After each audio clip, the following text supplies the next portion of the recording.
প্রিয়জনদের হারিয়ে পাগলপ্রায় গাজার রাফার নিরাপদ অঞ্চল হিসেবে পরিচিত আল মাওয়াসি শরণার্থী শিবিরের ফিলিস্তিনিরা চিৎকারে ভারী উপত্যকা জুড়ে।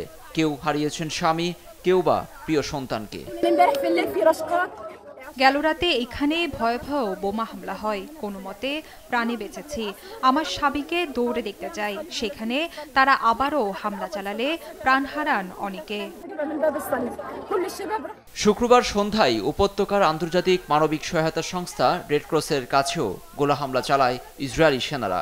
সেখানেও অনেকেই প্রাণ হারান। হামলায় কার্যালয়ও ক্ষতিগ্রস্ত হয়েছে বলে বিবৃতিতে জানিয়েছে সংস্থাটি। এতে বলা হয়েছে, এতটা বিপজ্জনকভাবে হামলা চালিয়ে বেসামরিক ও রেড ক্রসের কর্মীদের জীবন ঝুঁকিতে ফেলা হয়েছে।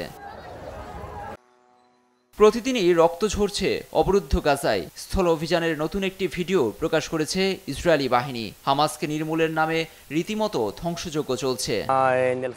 আমাদের বাহিনী এখন উপত্যকার মধ্যাঞ্চলে লড়াই করছে, যা খুবই গুরুত্বপূর্ণ। আমাদের যোদ্ধারা যেখানেই আছে শত্রুকে নির্মূল করছে। এই পরিস্থিতিতে গাজায় অবিলম্বে স্থায়ী যুদ্ধ বন্ধের আহ্বান জানিয়েছেন কাতারের প্রধানমন্ত্রী।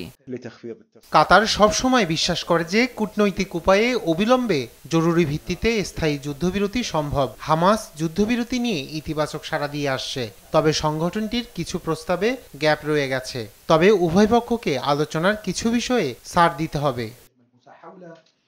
উপত্যকার গভীরে ইসরায়েলি বাহিনীকে প্রতিরোধে এখনও লড়াই চালিয়ে যাচ্ছে গাজার স্বাধীনতাকামী সংগঠন হামাস। ভারী ট্যাঙ্ক, সাজোয়াজান এবং সশস্ত্র সেনাদের লক্ষ্য করে রকেট হামলা চালিয়ে প্রতিরোধ জোরদার করেছে।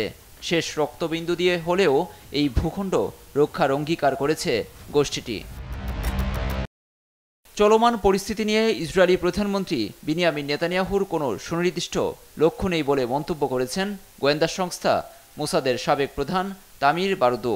চ্যানেল 12-এর সাক্ষাৎকারে তিনি বলেন, নেতানিয়াহু যেভাবে অভিযান চালাচ্ছে তাতে আরও অনেক সেনার প্রাণহানি দেখতে হবে ইসরায়েলকে।